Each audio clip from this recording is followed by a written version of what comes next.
Hello, my name is Chrissy Hodges. Thank you so much for being here at my channel. I am an advocate for OCD, in particular pure OCD, which happens to be the name of my memoir, The Invisible Side of Obsessive Compulsive Disorder. I'm a certified peer support specialist working in consultation with people around the world to provide support and also referrals for people looking for therapists for OCD. I also run 8-week closed groups so you can connect with others around the world who have OCD. Go to chrissyhodges.com to find out more about my services. NoCD is an app. Inside this app, you can meet other people who live with OCD. They also have resources, and they do telehealth, ERP, many places around the world. So check them out at treatmyocd.com. Today, I wanted to come on and talk a little bit about taglines for OCD. So what does this mean? When getting OCD treatment, so here's the thing. There is getting OCD treatment, learning how to not engage with OCD, but then there's also maintenance, and there's also like living every day with OCD and figuring out what that means for you. So recovery is really just learning new tools, new strategies as different themes show up, as OCD can morph, shape shift, do all kinds of things, because some themes respond to certain types of treatment. Others, may need you to look at other things. For example, like there are certain things with intrusive thoughts and mental rituals that don't work for scripts for me. More around imaginal exposures. But then there have been some things that I've dealt with OCD that scripts absolutely worked. So what I want to say is that recovery is really just gathering a lot of things in your toolbox and being able to shift and try things out when OCD hits, and you need to figure out what is best for you. Now, taglines are no different. What do I mean when I say this? Okay, so a lot of times people will say, or therapists might even say, non-engagement responses for OCD. What does that mean? Okay, so I'm having an intrusive thought about whether or not I want to murder someone. And a lot of times you'll see people saying, I just say, maybe I will, maybe I won't. I mean, maybe yes, maybe not. This is a very common non-engagement response. And it can work sometimes. And these kind of responses can also work until they don't, until they become compulsive. And that's also important to keep in mind. That, again, having a lot of different tools in your toolbox and being able to really pull those out and use non-engagement responses in a way that is just like, I'm not going to engage. Not that I'm just going to say this and it makes the OCD better or worse. So there are a lot of people out there, because we tend to always Google or go in areas looking for things that will help us. There are a lot of people that do peddle a lot of taglines to help. Now, I also want to say that in this video, if I'm using any taglines that help you, so what? Okay, they help you, and that's great. Again, there are things that help me, and there are things that don't help me at all with different types of aspects of OCD.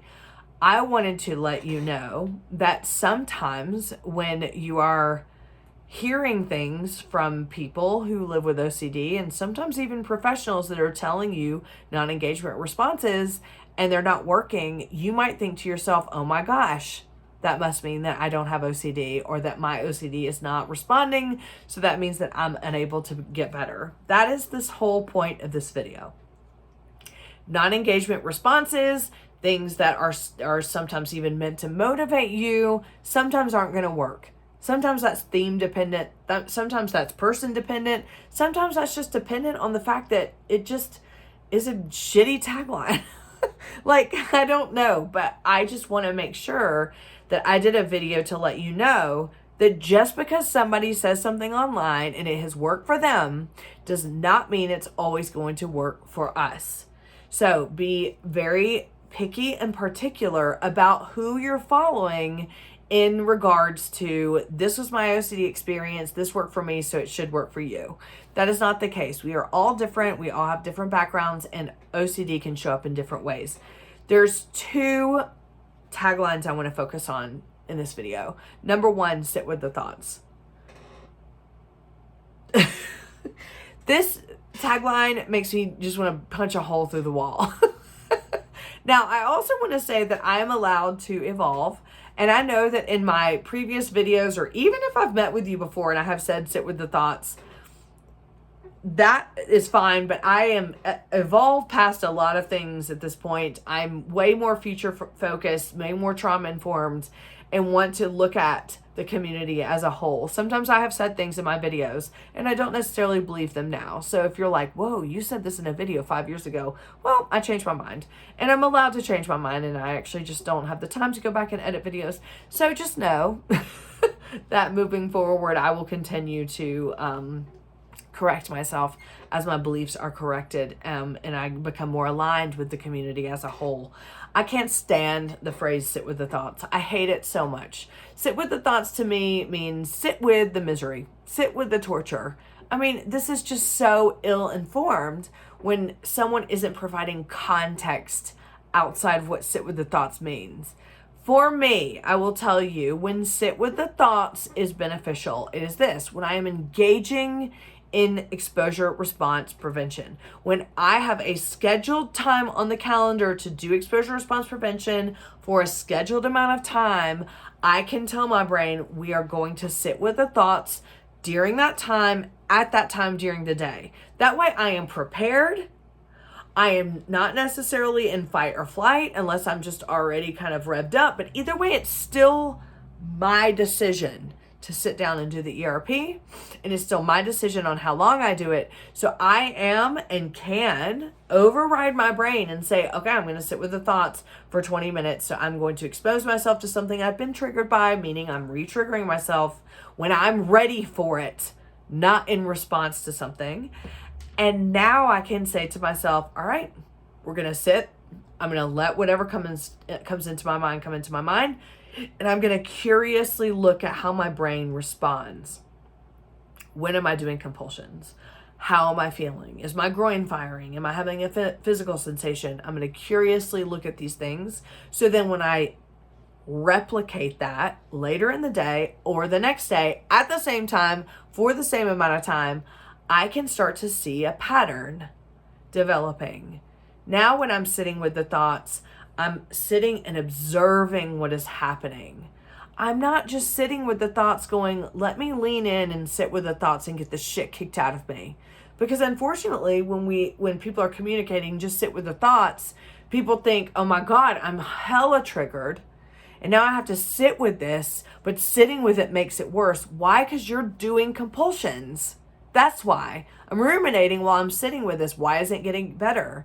Because the OCD is in control instead of you. So in doing, with a therapist, I've already been through therapy, so I know exactly what to do. Phillipson was my therapist, so I now know how to schedule out my ERP, and I know for how long, and I know what to do in the ERP session. So I would highly recommend talking to a therapist or your therapist about what that looks like, and further explanation on the tagline, sit with the thoughts. If you're feeling tortured with sit with the thoughts, that's the reason why. You're sitting with torture because you're sitting with them while you're doing compulsions, trying to prove that they're not right. And that is miserable. In exposure response prevention, what you're doing is you're taking back the control by controlling the time, how long you're doing it, and controlling the environment instead of the environment controlling you. The second one I wanted to talk about, I have two opinions about this, is moving towards your values. I understand that. And in fact, I use like that values-based focus, especially with avoidance. Avoidance is one of my biggest compulsions. So let's just take travel, for instance. I struggle with travel a lot. I don't like being away from home. I'm scared about what if my house burns down? What if the dogs die? What if this and this? There's all kinds of stuff, right? So avoidance would be me going, I just don't even want to go on the trip. I'm just not going to go on the trip or whatever. But values-based, I am going to go on the trip. Most of the time I'm traveling to do OCD events. That is part of what I want to do. It's part of my value system. So I can look at that and go, my values are telling me I am scared, but I'm doing it anyway. I'm going to go live a life. That is a values-based decision for me. And I do. So with avoidance, yes. However, that phrase can be so detrimental. And when people are using the phrase, go towards your values, and they just don't understand your theme, they just don't understand the shame and the guilt, they just don't understand the loss of identity, what it can make you feel is, I don't even know what my values are anymore. I don't even know what to go towards. And so I guess I'm just left out. And I just wanted to point that out to you because it is, again, like without fucking context. When people just say, go towards your values, go towards your values, the people that feel like they have lost who they are, lost their values, lost their morals, when they're dealing with intrusive thoughts that are so not aligned with who they are, they feel at a loss. How can I go toward my values when I'm so scared I've lost who I am? I wanted to point that out to you today because it is so important for you to know that that is such a shitty tagline when people don't give context and when they aren't understanding a big portion of our community that feels like they've lost their values and lost themselves to the OCD. I am here to tell you this. You have not lost your values. You are just entrenched right now in intrusive thoughts that are ego-dystonic, that make you feel like you don't know who you are anymore, but you do. You do know your values, you do know your morals, and they will come clear and they will come back. When you're in the haze, when you're in the thick of it, it can really just feel like you've lost yourself forever. You have not lost yourself forever. I have been there. Trust me. So when you hear that tagline and you think to yourself, oh my God, I can't do that because I've lost who I am. That is the fault of the person that's saying that without context and without understanding the community. I'm here to tell you this. You do have them. You do have values. You do have morals. Sometimes it just feels scary that you've gotten a little bit lost. You're here right now. You're not lost. You're searching. You're searching for answers and you're searching for relief. And I want to tell you, thank you for being here, and you do belong here. And you have not lost your way. So, on the subject of taglines, just be very careful. Taglines do not cure OCD. They don't make it go away. They can work sometimes if you're just using it as like a way to, disengage with what's going on. They are not a solution. It's not recovery. Also, just be careful who you're taking taglines from. Even therapists, they may not even have OCD, or they may not understand the whole experience of OCD.